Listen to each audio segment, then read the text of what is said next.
João, Evangelho de João, capítulo 15. Estamos caminhando para o trecho final do livro. Evangelho de João, capítulo 15, versículo 17 até o verso 21. São as palavras do Senhor Jesus naquela conversa em que ele disse para os discípulos que está indo para o céu. Então, a semana passada nós vimos que ele falou: não fostes vós que me escolhestes a mim, versículo 16. Pelo contrário, fui eu que escolhi a vós e vos designei para que vades e deis frutos e o vosso fruto permaneça, a fim de tudo quanto pedirdes ao meu Pai em meu nome, ele vos conceda. Verso 17. Isto vos mando, que vos ameis uns aos outros. E se o mundo vos odeia, sabei que em primeiro do que vós outros me odiou a mim. E se fosseis do mundo, o mundo amaria o que era seu. Como todavia não sois do mundo, pelo contrário, dele vos escolhi, por isso o mundo vos odeia. Lembrai-vos da palavra que eu vos disse: não é o servo maior do que o seu senhor. Se perseguiram a mim, também perseguirão a vós outros. E se guardaram a minha palavra, também guardarão a vossa. E tudo isso, porém, vos farão, por causa do meu nome, porquanto não conhecem aquele que me enviou. Esse é o trecho aí, um bloco grande. Vamos caminhar um pouco mais para aprender. Aí então vamos ver a verdade central que rege o versículo. Muitos crentes estão obcecados, estão desejosos de receber flores e aplausos do mundo. Mas a palavra de Deus vai frustrar isso. Não é que você tem que fazer de tudo para ser uma pessoa odiosa aos olhos de Deus, aos olhos das pessoas deste mundo. Mas Jesus deixa claro aqui que nós não vamos receber flores e o aplauso das pessoas. Então hoje nós vamos ver o que o verdadeiro cristão, o que os verdadeiros crentes devem esperar. Então, quando você espera por alguma coisa, você pode se preparar. E Jesus então está avisando os seus discípulos, os 11 que ficaram, porque Judas tinha saído para buscar os assassinos, os soldados que iriam prendê-lo. Uma pergunta que surge logo no versículo 17, que vai surgir a partir do texto, diz assim: isto vos mando, que vos ameis uns aos outros. Se você prestou atenção ao longo dos últimos domingos, você viu que várias vezes Jesus fica dando ênfase nisso? Esse é um novo mandamento, que vocês amem uns aos outros como eu vos amei. Isso é uma nova ordem, amem uns aos outros, permaneçam no meu amor. Por exemplo, quando você olha para o versículo 9 do capítulo 15, olha o que ele vai dizer. Acharam aí? 9 do capítulo 15. Como o Pai me amou, também eu vos amei, permanecei no meu amor. E ele deu ênfase no amor. Você passa um pouquinho no versículo 10, o final do versículo 10, ele fala assim: eu tenho guardado os mandamentos do meu Pai e permaneço no seu amor. Versículo 10, ainda no início, ele fala: se guardardes os meus mandamentos, permanecereis no meu amor. Versículo 12, o meu mandamento é este, que vos ameis uns aos outros. Versículo 13, não tem alguém maior amor do que este. Porque o Senhor Jesus está dando tanta ênfase no amor. Ele está indo embora e fala: vocês têm que se amar, vocês devem se amar, permaneçam no amor do meu Pai, o amor vai ser a marca de vocês. Ele está batendo nessa tecla e agora ele vai citar isso mais uma vez, porque ele vai parar de tocar nesse assunto de amor. Por uma simples razão. Então a primeira lição que você já aprende nessa noite: por que Jesus deu tanta ênfase no assunto amor? Porque ele sabe que os discípulos não iriam receber isso em nenhum outro lugar. A partir de agora, ele vai falar sobre problemas. E ele diz para os discípulos: vocês devem se amar. Por quê? Por que vocês têm que se amar? Porque aqui, entre o povo de Deus, é o único lugar em que você vai receber isso. Não, mas eu tenho uns amigos no trabalho, eu tenho uns amigos na sinagoga, eu tenho uns amigos na família. Você não vai receber isso dessas pessoas. Vocês precisam se amar, porque se vocês não se amarem, vocês vão tropeçar e vão cair, porque o amor é uma evidência de que vocês estão em mim. É pelo amor que muitas vezes o crente permanece em pé. Até mesmo nas famílias de sangue isso acontece. Surge um problema, E muitas vezes o amor se manifesta tão presente naquele relacionamento familiar que a família permanece em pé no meio de uma grande adversidade. A pessoa encontra a força e fala: nossa, todo mundo está contra mim, todo mundo me persegue, todo mundo me ataca. Mas naquele núcleo familiar, se o amor está ali, não importa quantas bombas são jogadas naquela família, ela permanece unida e em pé, porque o amor tem a capacidade de curar feridas. O amor tem a capacidade de perdoar pecados, não de perdoar no sentido que Deus faz, mas o amor cobre pecados, ofensas pessoais. E Jesus está dizendo bem claro isso. Vocês devem se amar, porque lá fora do núcleo do povo de Deus, isso não vai acontecer. Então agora que você entendeu porque ele deu tanta ênfase no amor e falou tanto sobre o amor para os seus discípulos, ele agora vai dizer para eles por quê e o que eles devem esperar deste mundo. Vamos ver, então é bem simples, o que os verdadeiros crentes devem esperar deste mundo. Versículo 18 diz: se o mundo vos odeia, e então ele já rapidamente introduz um assunto. Você pode ter certeza, você vai receber o ódio do mundo. Jesus está dizendo para os seus discípulos: espere por ser odiado. E aqui nesse caso, para os discípulos, os primeiros que ouviram, foi já uma afirmação. Se o mundo vos odeia, nossa, mas o que nós fizemos para sermos odiados? Amem-se aqui, porque ali eles odeiam vocês. E eu vou embora. E quando eu sair daqui e vocês ficarem sós, hoje eu estou aqui, Jesus fala, cuidando de vocês 11, mas eu estou indo para a casa do meu pai. E se vocês não se amarem, isso aqui vai ser uma tragédia. Mas se vocês se amarem, o mundo saberá que vocês estão em mim.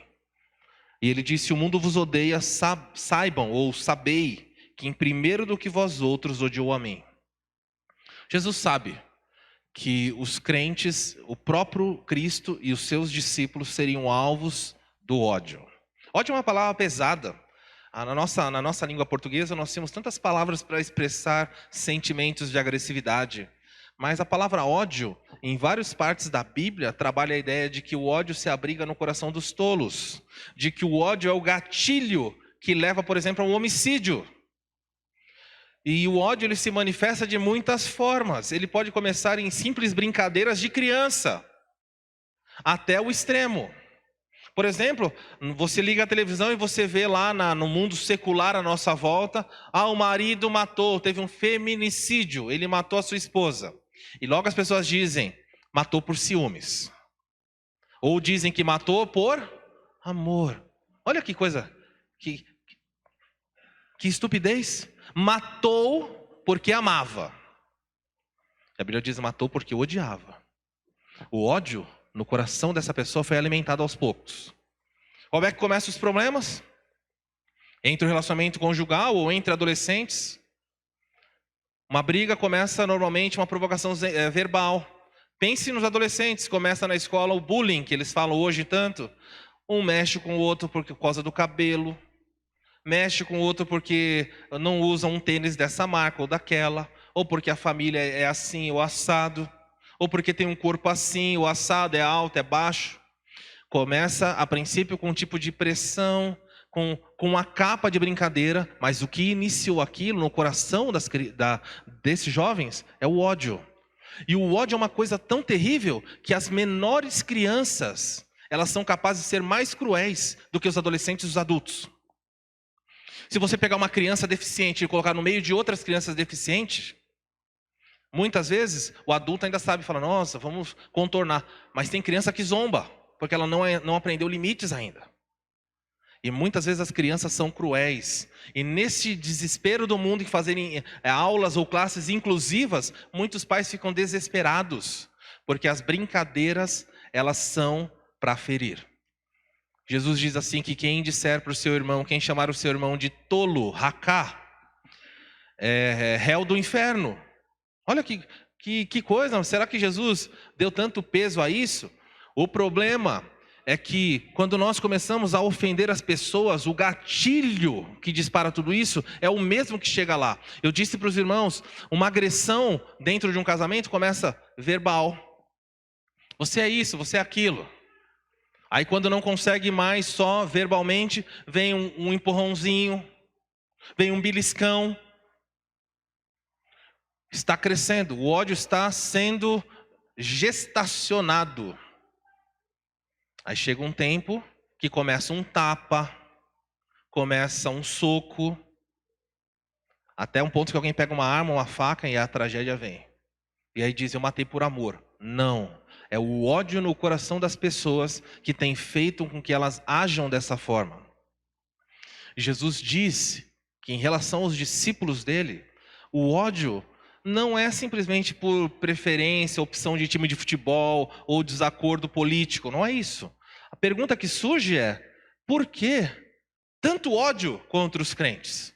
E o versículo 19 vai apresentar a razão do ódio.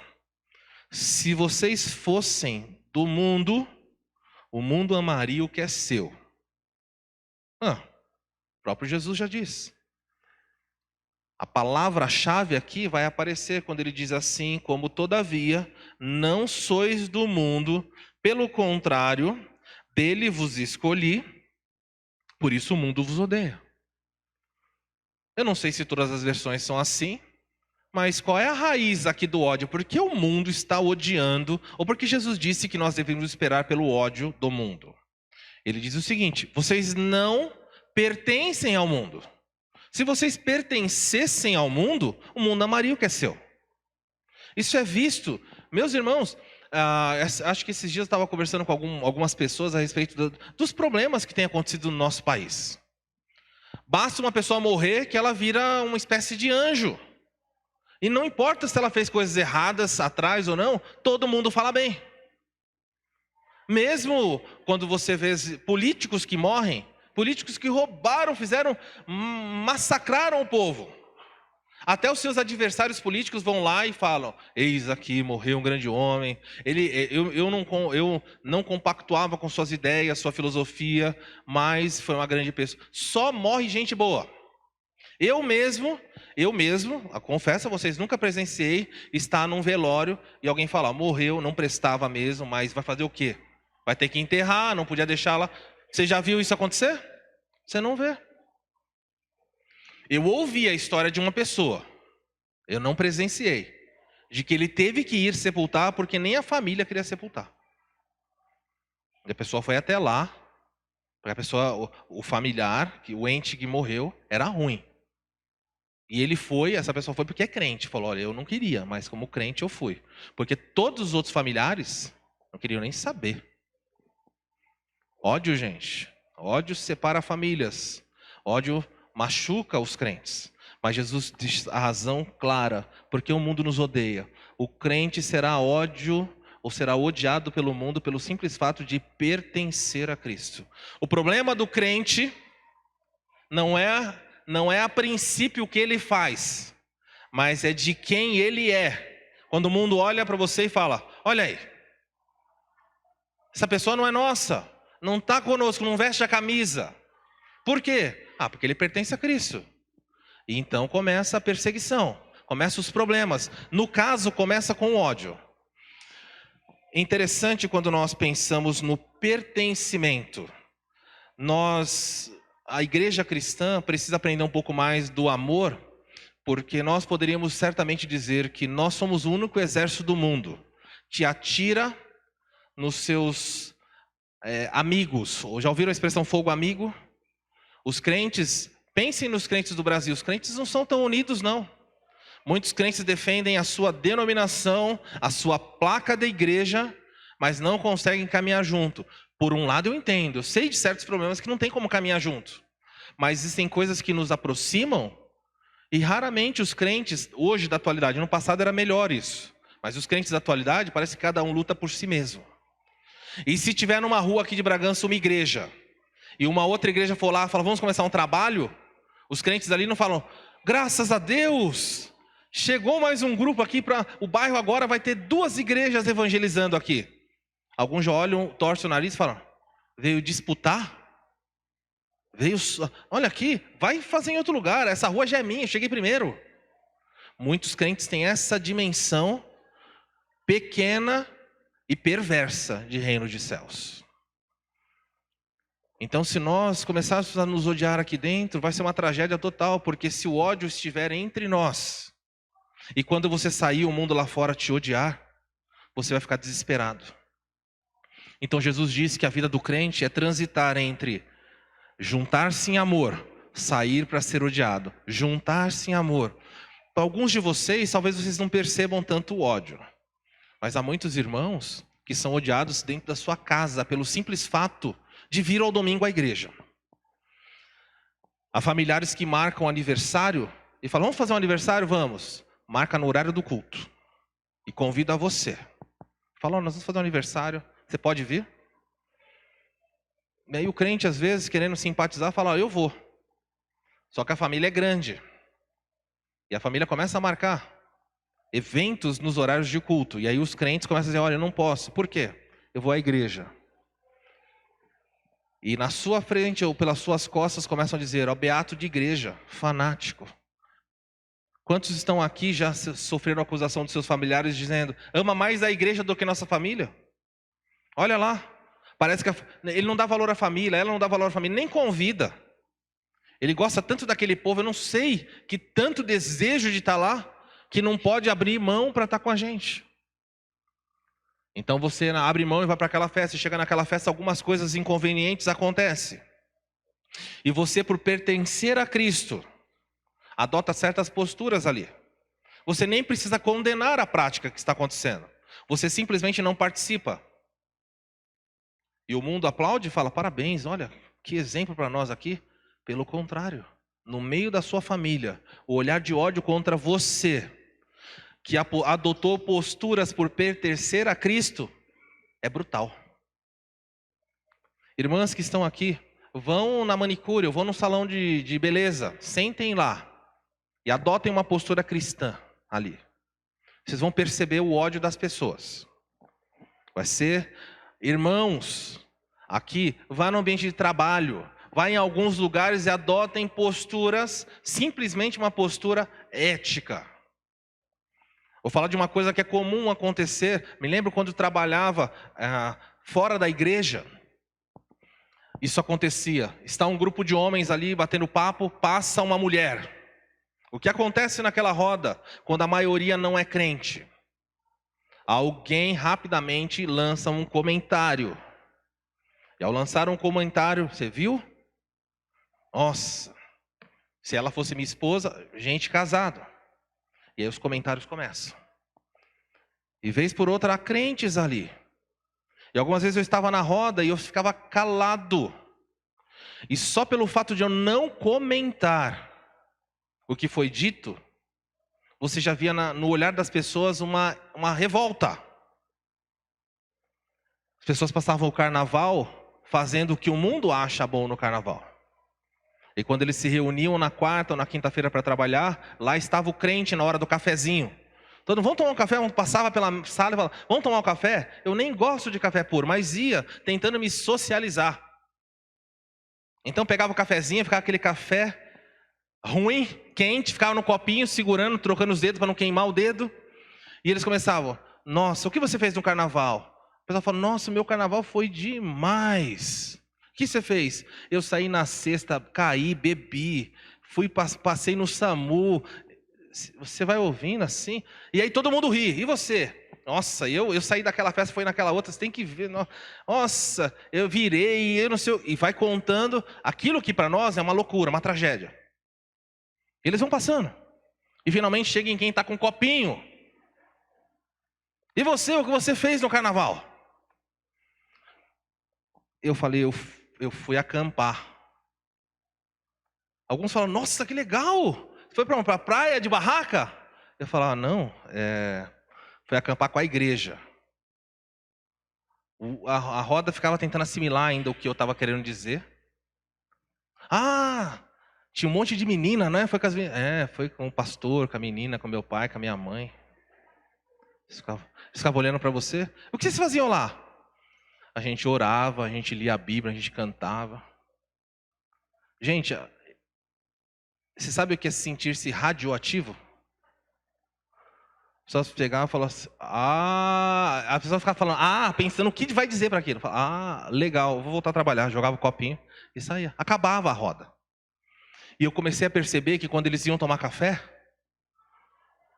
sabe o que eles não faziam mais? Eles não me chamavam para tomar café. Ou se a conversa estivesse indo numa direção e eu chegasse, a conversa mudava. E mesmo que eu não falasse nada, eu percebi a irritação das pessoas. Porque você não desdobra aquela conversa. Ou porque você não ri daquela piada. Ou porque você não gostou daquela imagem. Ou porque você é o único que parece um ET. Todo mundo fala, você viu o que aconteceu naquele filme? Ou você fez tal coisa? E você fala, não. Estive num evento em São Paulo e me senti um ET mesmo. Começaram a falar de artistas. Olha, o artista do momento é tal, o artista do momento é tal. Eu não sabia nem, eu nunca tinha ouvido aqueles nomes. Não sabia quem era. E as pessoas falavam como se todo mundo soubesse. E eu olhava e falei, meu Deus, eu nunca ouvi falar nessas pessoas. Mas se você falar isso na sua escola, todo mundo fala, olha essa música. Minha filha tem 11 anos. E a professora de artes dela reuniu a sala para decidir um encerramento de ano, fazer alguma coisa de artes. E deixou os alunos escolherem o que fazer. Eles escolheram dançar funk. Sexta série ou sétima, Isa? Sexta série. Os alunos queriam dançar funk. E óbvio que nós falamos, não, você não vai participar. Pergunto a vocês, o que vocês acham que as demais crianças da sala acharam de ela não participar? Olha, parabéns, Stephanie. Que legal essa postura. Não havia pensado que o rebolar aqui é inadequado, a letra é profana. Parabéns, você nos alertou. Não. E por que não fazer isso? Porque uma criança, um adulto não faz certas coisas? Porque existe em nós um espírito, e você pertencendo a Cristo, tem que assumir a sua postura de cristão. E o fato de você pertencer a Ele vai gerar o ódio do mundo. Então não espera ser aplaudido. Se prepara para isso, faz parte. Jesus falou, se vocês fossem deles, Ele amaria vocês, mas vocês não são. Então, vocês serão odiados sim. Verso 20, ele diz assim, lembrai-vos da palavra que eu vos disse. Jesus falou, olha, preste atenção. Não é o servo maior do que seu senhor. Prestem atenção nisso. Eu sou o Senhor e sou maior do que vocês. E o servo nunca vai ser maior. E ele diz assim agora, se perseguiram a mim, também perseguirão a vós outros. E a segunda lição desse texto é, você deve esperar pelo ódio, e o ódio muitas vezes é só uma indiferença, uma atitude lá dentro que é nutrida, mas existem pessoas que não param só no ódio, Jesus está deixando aqui, e passa então, deixa eu mostrar aqui, antes de olhar o ponto, no primeiro século aconteciam coisas interessantes. Era muito comum os crentes serem levados a grandes arenas, e serem colocadas lá, anciãos, mulheres e crianças. E eles eram então colocados naquela arena, o mundo sentado à volta naquela grande arena, e os leões eram soltos. Leões de verdade, famintos. E irmãos, nossos na fé, eles eram mortos. Eles eram odiados pelo simples fato de pertencerem a alguém. Qual era o problema dos primeiros crentes? O problema dos primeiros crentes é que o Império Romano mandava no mundo inteiro e olhava para os crentes como inimigos, como pessoas perversas, por uma única razão. César dizia, você quer cultuar a Jeová? Pode cultuar, falava para os judeus. Mas uma vez por ano, uma única vez por ano, você vai no templo do imperador, vai pegar o incenso, vai queimar, e quando aquela fumaça subir, você vai dizer, César Kyrios, César é o Senhor. É isso que eles tinham que dizer. Você pode ir de noite, quando nenhuma outra pessoa vai saber, você não precisa falar para ninguém da sua família, mas você tem que ir lá e queimar um incenso. Se você disser que César é Senhor, Roma vai deixar você ter sua religião livremente, não se preocupe. Então o judeu ia lá, mesmo sabendo que Deus da Bíblia, do Antigo Testamento condenava, o judeu também queimava incenso. Mas os crentes não podiam fazer isso. Eles diziam, eu não posso fazer isso. E os soldados falavam, por quê? Ele falou, olha, eu não posso dizer que César é o Senhor, porque eu pertenço a um outro Senhor, o Senhor Jesus. E os soldados diziam, mas se você não queimar incenso a César, e não reconhecer que César é Senhor, você é inimigo do império, você é um traidor. E os crentes não faziam isso, e o final é que eles eram levados aqui, grupos, comunidades inteiras de salvos, para serem devorados por feras. Alguns eram devorados por leões, outros eram mutilados por touros selvagens, e outros eram colocados em grandes armações em forma de cruz, e acendia-se aqui, ó. Colocava-se fogo neles. Agora, por que queimar uma senhora? Policarpo de Esmirna, 86 anos de idade, ele foi queimado vivo. O que um homem de 86 anos de idade simbolizava de perigo para o Império Romano? Não era nada, ele nem queria. Diz a história que quando os soldados chegaram para prendê-lo, alguns crentes queriam que ele fugisse. Ele falou não. Ele abriu a porta, convidou os soldados que vieram prendê-lo e falou, vocês estão com fome? Sentem conosco, nós vamos jantar. Vamos comer antes, depois vocês me levam. Os soldados entraram, sentaram na mesa, foram servidos pelos crentes, comeram junto com Policarpo, o pastor da igreja de Esmirna. Quando terminou a refeição, Policarpo falou assim, olha, enquanto vocês descansam um pouco antes de nós voltarmos, vocês se importam que eu me ajoelhe ali para orar? Eles olharam, foram no quarto, viu que não tinha chance de fuga, falou, pode. Então Policarpo se afastou um pouco, se ajoelhou, e os soldados na mesa, comendo, terminando de comer, ouviam Policarpo orando, Senhor, eu te agradeço porque cuida da minha vida, abençoa esses soldados, que eles possam conhecer a sua graça um dia. Eu sei que eles estão aqui por vontade própria, mas estão servindo o império. E começou a orar por eles. Que loucura é essa dos crentes? Um senso de pertencimento não permitia adorar o imperador, e por causa disso eles eram odiados.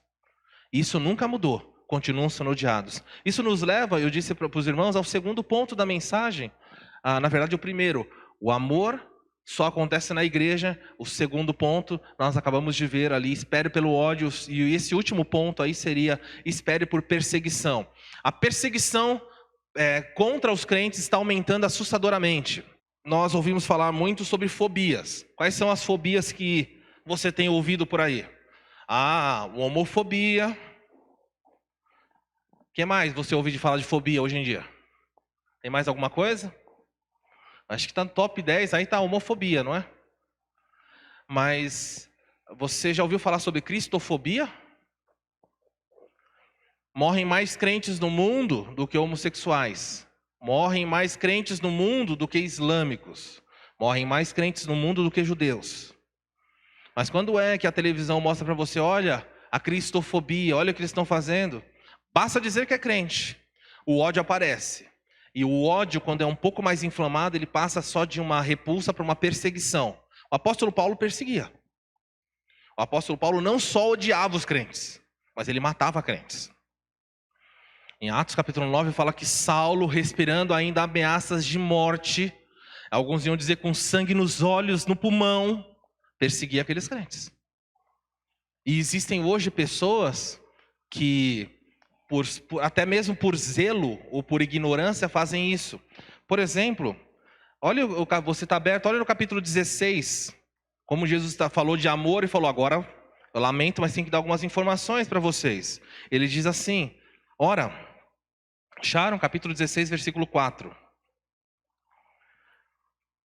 Versículo 2, eles vos expulsarão das sinagogas, mas vem a hora em que todo o que vos matar julgará isso ser tributo ou culto a Deus.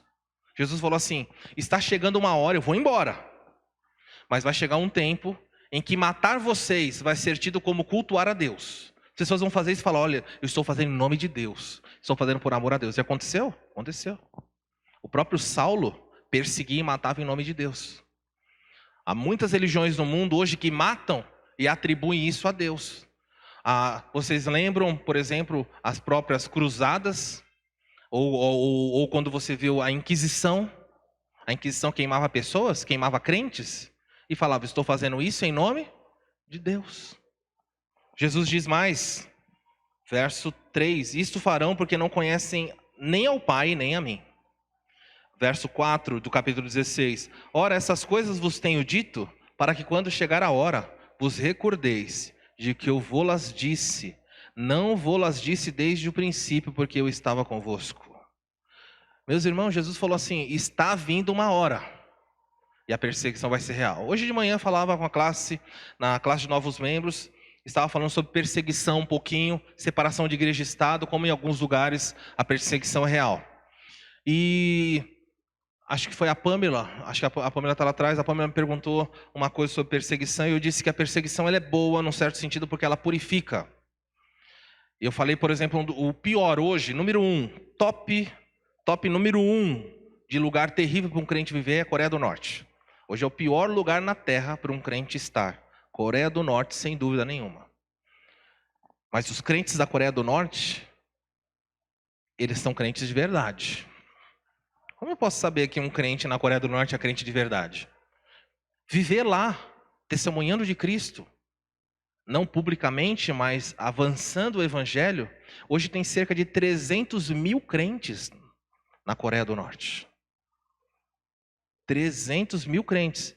É um pouco mais, é uma Bragança e meia. Mas eles são massacrados. Quase 80 mil já estão presos. Se alguém escreve, e os outros que estão lá, estão secretamente. Para vocês terem uma ideia, o nosso site é acessado por diversos países do mundo. E nós tivemos um único acesso da Coreia do Norte. Um só. Nós não sabemos quem é, mas uma pessoa da Coreia do Norte acessou o site e tem acompanhado as mensagens. Interessante isso. Mas há crentes lá sim, e eles são perseguidos. E Jesus falou que nós não deveríamos estranhar. Se você abrir sua Bíblia em a segunda carta de Paulo a Timóteo, avance só um pouquinho. Eu vou mostrar 2 textos que nos mostram um pouquinho sobre a perseguição. Então você deve esperar neste mundo pelo amor dos crentes, deve esperar pelo ódio do mundo e deve esperar pela perseguição do mundo. Quando você abre sua Bíblia em segunda carta de Paulo a Timóteo, no capítulo 3, Paulo então está escrevendo o seu último livro, ele está chegando ao fim da sua vida, vai morrer. E ainda no final da sua vida, ele então começa a falar, trazendo aos crentes, principalmente a Timóteo, o jovem pastor, orientações.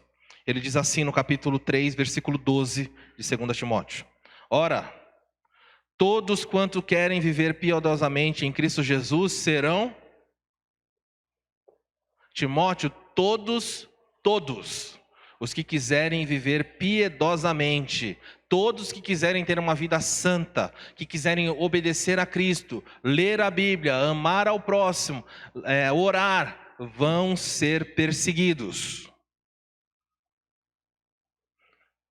Isso aqui é uma garantia, uma promessa.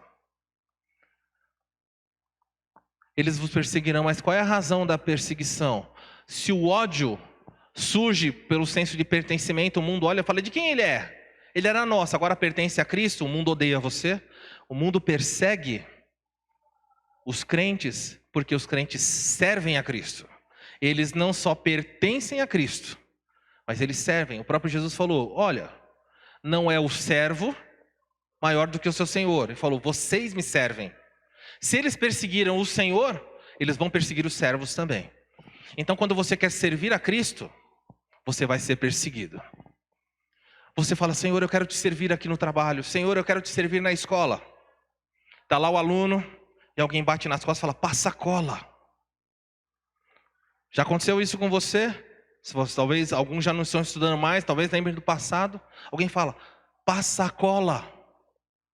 Há crentes que fingem que não estão ouvindo. Não tem aqueles crentes que ficam assim? A pessoa fala, ei, falando com você. Às vezes fala até o nome. Fulano, passa a cola. Eu lembro na minha época que alguns falavam assim, chama ele para mim. Aí a pessoa tava, imagina a distância, a pessoa queria cola. Aí a pessoa me chamou, ó, tá te chamando, eu virei, passa a cola, eu falei, não. E virei. Agora você já viu que era um sucesso na escola. Sucesso total. Me lembro na época de universidade, fazendo a Universidade de São Francisco, surgiu um problema no ônibus, que nós íamos para São Francisco, lá em Itatiba, análise de sistema. E alguma coisa aconteceu no ônibus, eu sei que começou um tumulto lá, e as pessoas queriam cortar o cabelo, e eu não queria que cortasse meu cabelo. Eu não tinha muito, não queria cortar. E eles falaram, não, nós vamos cortar. Eu falei, não, não vai cortar. Fiquei sentado, falei, não vai cortar. Quando falou isso, acabou. Não vai cortar por quê? Eu falei, olha, eu vou numa igreja, eu dirijo louvor, eu canto, eu não vou cortar, eu não quero cortar. Claro que todo mundo olhou e falou, bom, então a gente não sabia que você ia na igreja, então tá tudo certo. Foi assim? Não, não foi assim. Mas encurtando a história, disseram para mim o seguinte, se nós não cortarmos o seu cabelo, você não vai ser convidado para ir nas nossas festas. Você não vai ser convidado para participar. E aí começou a falar para mim tudo. Eu fui ouvindo tudo. Eu falei, nossa, tá tudo certo. E nunca me chamaram mesmo. Não me chamaram para as festas. Não me chamaram para as comemorações. As pessoas passavam e falavam, aquele lá que não deixou cortar o cabelo. Eu nem sabia quem era. Eu falava, alguns entravam no primeiro dia de aula, entravam na sala e falavam, é ele lá. Eu não sabia quem era, eu falei, sou eu mesmo.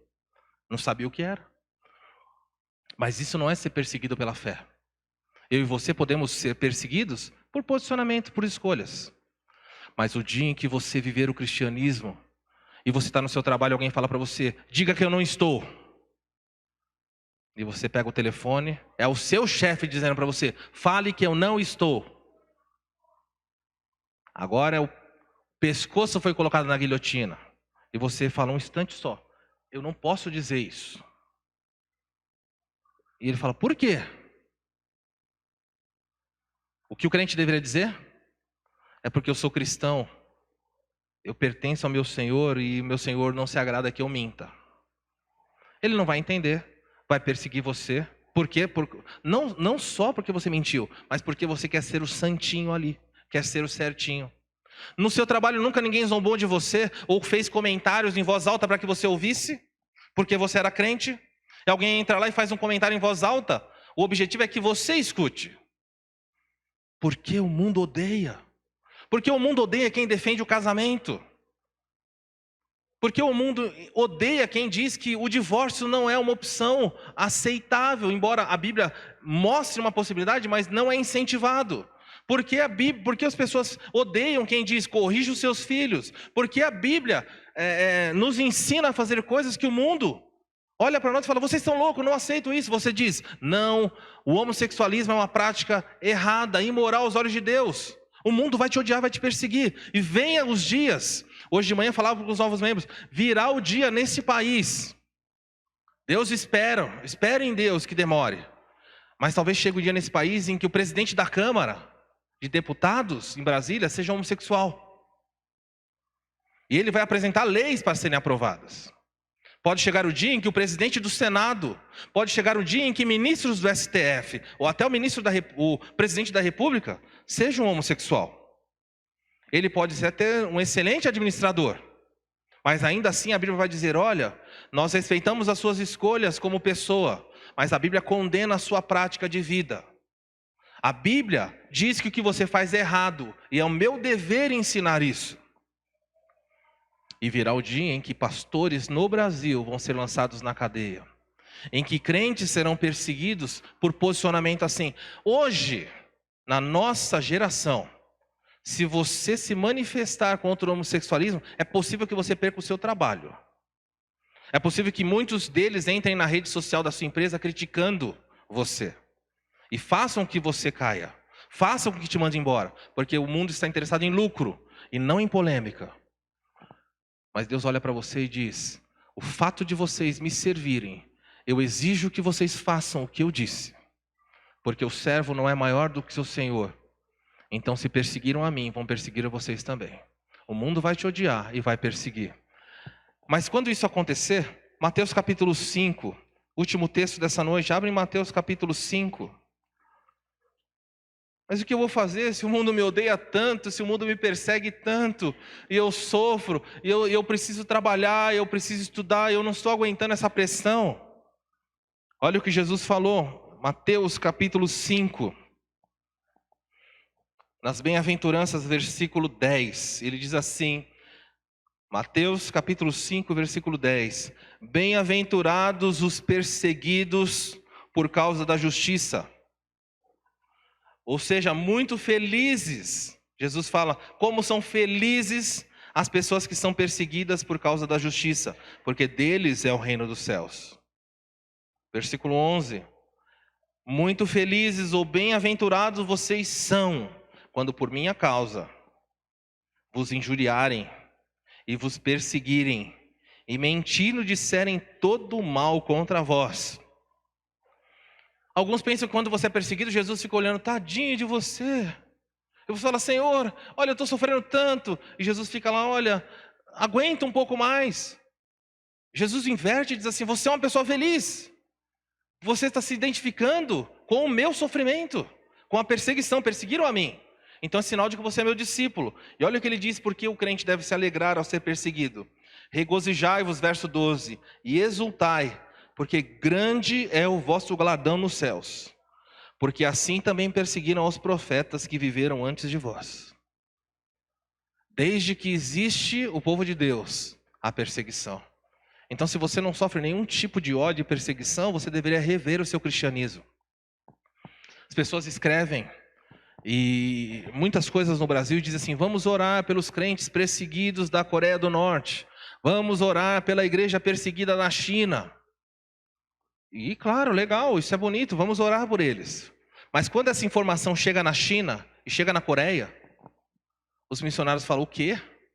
A igreja brasileira está orando por nós? Não, é nós que estamos orando pela igreja brasileira. A igreja aqui na China vai muito bem, ela é forte. Mas a igreja no Brasil, ela só anda atrás de dinheiro, saúde, bagunça, entretenimento. O crente no Brasil, ele é palha. Nós estamos orando para que Deus faça com que o povo brasileiro, o fogo venha, para que separe quem é e quem não é. São eles que têm poder de orar por nós. Nós aqui temos a palavra de Deus, avalie a sua semana, podemos passar muitas vezes a semana sem ler. Hoje de manhã compartilhei que algumas casas, se a Bíblia for queimada, todas as Bíblias nem vão sentir falta, nem vão ligar. Se não tiver alguém na família dizendo, vamos fazer uma devocional, vamos orar junto, a família passa o mês inteiro sem orar. Tudo bem, e diz, nós somos crentes. Mas quando você vai nesses países perseguidos, eles sabem qual é o valor da oração, qual é o valor da fé, qual é o valor da palavra. Há países em que eles não podem ter a Bíblia escrita. Então, crentes valiosos, com a graça de Deus, memorizam grandes porções da Escritura. E quando eles se reúnem, um fala, você fala o capítulo 1 para nós? E a pessoa começa a dizer, Tiago, servo de Deus, o Senhor Jesus Cristo, as 12 tribos que se encontram na dispensação, graça e paz da parte do nosso Senhor Jesus Cristo. Aí ele vai, Tiago, ele caminha, tende por motivo de toda alegria. Quando ele terminar o capítulo 1, o outro fala, você pode falar o capítulo 2? Agora olha para a sua vida, com tantas Bíblias que nós temos, com tanta liberdade, veja a fibra do seu evangelho. Veja o quanto você conhece da Escritura, quanto você ora e quanto você busca. Jesus diz, espere por ódio, espere por perseguição. Mas você não deve se assustar e nem pedir para que isso pare. Grande é o vosso galardão, quando injuriarem, perseguirem, blasfemarem e disserem todo tipo de mentira contra vós. Quando dizem verdade, isso não é perseguição. Tem crente que é perseguido e fala assim, estou sendo perseguido pela fé. Não está não. Tem crente que é perseguido por mau comportamento dele mesmo. Crentes, vou falar com tristeza isso aqui. As experiências que eu tive com prestadores de serviço cristão, não todos, mas tive experiências muito ruins. Quando a pessoa sabia que você era irmão em Cristo, aí ela folgava, aí acabou. Nós fomos assaltados na nossa casa, estavam roubando o nosso dinheiro, uma senhora que trabalhou para nós, que se dizia irmã em Cristo, que já trabalhava conosco há 5 anos. Irmã, era obreira. E fazia a obra de Judas. Trabalhava naquela obra. E nós descobrimos. E nós sentamos para fazer uma confrontação pessoal. E eu perguntei, por que você fez isso? Por que você não pediu? Nós ajudaríamos se você estava precisando. E a irmã disse assim, é que eu precisava fazer um tratamento dos meus dentes. E eu estava precisando pagar o dentista. A gente falou, e o que tem? Por que você não pediu? Eu fiquei com vergonha. Então você ficou com vergonha de pedir, mas não ficou com vergonha de roubar? Interessante esse cristianismo, não é? Mas isso é um caso isolado, mas muitos crentes em igrejas tradicionais, eles têm um cristianismo vazio, porque eles não sofrem nenhum tipo de perseguição. Eu não sei, eu não vou perguntar aqui, mas alguém aqui já apanhou, não precisa levantar a mão, já apanhou por ser crente? Já sofreu no corpo algum tipo de agressão? Foi esbofeteado por ser crente? Você fala em alguns lugares do mundo, tem crentes que apanham e voltam louvando a Deus. Senhor, obrigado. John Wesley certa vez estava orando e disse, Senhor, o que há de errado comigo? Eu prego e ninguém mais me persegue. Eu prego e ninguém mais se opõe. E diz a história que ele estava orando sentado numa árvore. Enquanto ele estava orando, com os olhos fechados, clamando a Deus, Senhor, o que está acontecendo? Onde estão os meus perseguidores? Ele levou tiraram um pedaço de lata na cabeça dele. Oração mais rápida respondida, né? Senhor, cadê os... Pum! Quando acertou a testa dele, a lata, diz a história que ele nem olhou para quem atirou. Ele falou, Senhor, eu preciso ser perseguido para manter a minha integridade contigo. Conhece um texto na Bíblia que fala, Senhor, não me dê muito e nem me dê pouco? Já ouviram esse texto? Não me dê pouco para que eu não roube e envergonhe o seu nome. Não me dê muito para que eu, sendo abastado, me esqueça de ti. Há crentes que devem orar, Senhor, dá um pouquinho mais de perseguição. Pouca coisa para começar a me treinar. Mas manda um pouquinho. Porque se a vida está aí no vai da valsa, tranquilo, alguma coisa está errada. Dá uma olhada. Perseguição no mundo. Falei um pouquinho da Coreia do Norte, cerca de 300 mil crentes, de 50 a 70 mil já estão presos. E a prisão lá não demora muito para executar não, tá? A pena é morte, não é, vamos prender não. Ou é trabalho forçado ou é execução. E não é assistida, não vem familiar interceder, não tem isso. Não adianta pedir, vamos apelar para que outro país interceda em favor. Vai matar. Se você olhar, por exemplo, no Iêmen, um grupo muito grande de habitantes está lá. Cerca de 27 ataques só nesse ano ocorreram contra cristãos. E muitos desses ataques em países islâmicos são diretos da autoridade. A própria polícia. Na Indonésia, as pessoas que mataram alguns missionários algum tempo atrás gritavam enquanto subiam as escadas do edifício, vamos chacinar os porcos. Sabe quem eram os porcos? Eram os crentes que moravam naquele edifício. E meus irmãos, só nós estamos tranquilos. Parece que o povo brasileiro, a igreja do Brasil é tranquilo. A gente vem... A igreja do Brasil parece shopping. Mas Jesus falou o que você deve esperar. Então não se assuste. Esses dois aspectos estão aí presentes. Paquistão. 56 cristãos detidos, esse dado aqui é de 2019. 27 já foram mortos. Em países como Irã, quando se mata um cristão, eles contratam uma espécie de guindaste, eles enforcam e deixam a pessoa pendurada. Os carros passando para você ver o que acontece. Por quê? Porque existe um ódio e uma perseguição. Então você encontra causas políticas para justificar a morte de alguns crentes. Mas você não vê isso passando na televisão, ou fazendo uma paráfrase com o que eles fazem. Isso a Globo não mostra, não é? Isso não mostra. Você não vê acontecendo. Quais as aplicações de um texto como esse? Amem-se uns aos outros, amem-se, porque lá fora é ódio, é aqui o amor. Amem-se e esperem pelo ódio. Quando o mundo odiar você, volta para cá, porque aqui tem amor. E você vai embora, o mundo persegue você, volte para cá, porque aqui tem amor.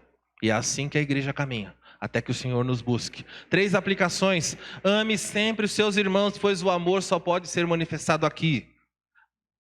Só aqui que isso acontece. 2, se você pertence a Cristo, você será perseguido e odiado, pois o mundo não aceita esse tipo de postura.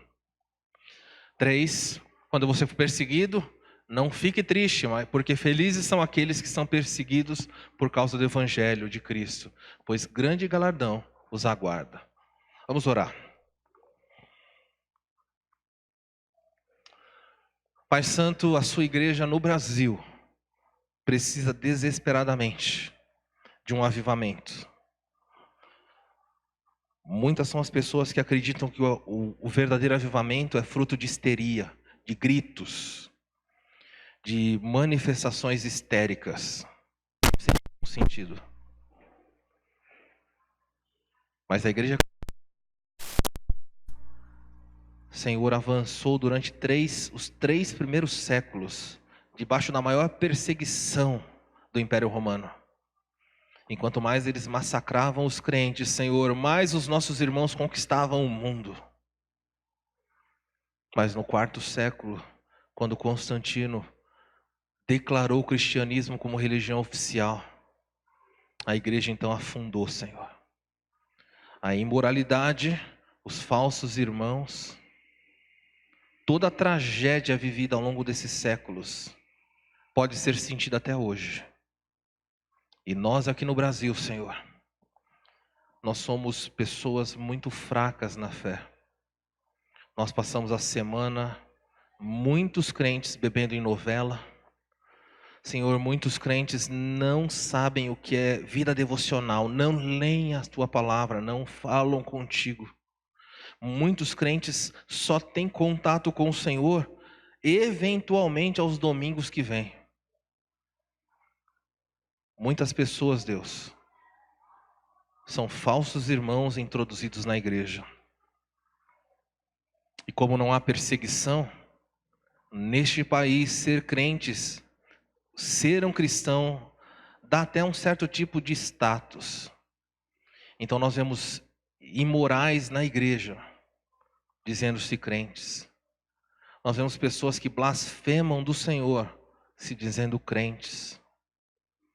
Nós vemos pedófilos, vemos marginais, vemos pessoas, Deus, que não querem transformação de fato, mas que se aproximam do rebanho para matar e destruir. E a igreja do Brasil dorme em berço esplêndido. Não oram, não clamam e não sofrem pelo Evangelho. Até quando, Senhor, vamos ser crianças na fé? Nós nos alegramos na perseguição. Nós nem queremos pedir que o Senhor mande a perseguição. Nós não temos prazer nela. Mas se for necessário para essa igreja e para o seu povo neste país, o fogo da perseguição, para que a pureza do cristianismo surja, para que os falsos irmãos saiam do nosso meio, que o Senhor derrame do seu juízo, para que brilhe o verdadeiro cristianismo. Desperta os irmãos da Coreia do Norte para que orem por nós. Desperta os irmãos do Iêmen.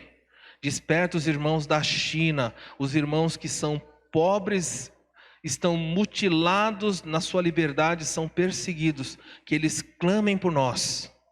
Porque nós não temos vigor espiritual para sustentá-los. Somos nós que carecemos das orações. Ajuda-nos, Senhor, a sermos maduros. Desperta-nos. Obrigado pela sua palavra. Que os crentes saibam que o cristianismo não é vivido só no amor. Mas o crente tem que saber que o ódio e a perseguição são presentes. Se há alguém nessa noite sendo perseguido na sua casa, se há alguém que sofre no casamento por causa do cristianismo, se alguém sofre zombaria na escola ou no trabalho, Senhor, Traz ao coração desse meu irmão, dessa minha irmã, o senso de pertencimento. Grande galardão aguarda os que sofrem por ti. Bem-aventurados são aqueles que são injuriados, que são perseguidos por amor do teu nome. Ajuda-nos. Nós oramos assim em nome de Jesus. Amém.